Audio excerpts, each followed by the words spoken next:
দেখতে পাচ্ছেন পাওয়ার মিউজিকের সেই ভয়ঙ্কর রূপ। পাওয়ার মিউজিক লাভারদেরকে একবার মনে করিয়ে দিলাম, একবার দেখে নিন পুরো। পাওয়ার মিউজিক লাভাররা পুরো ভিডিওটা দেখবেন, কেন হয়েছিল মাধব গান ভাইরাল, শুধু একমাত্র পাওয়ারের জন্য।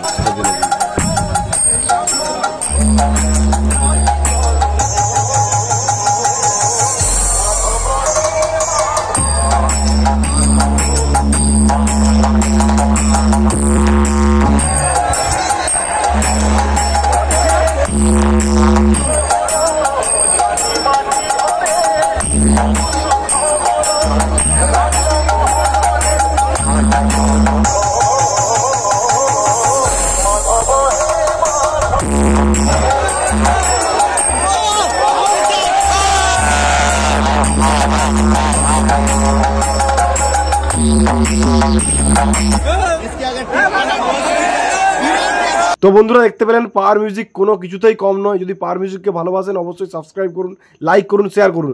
দেখা হচ্ছে নেক্সট ভিডিও।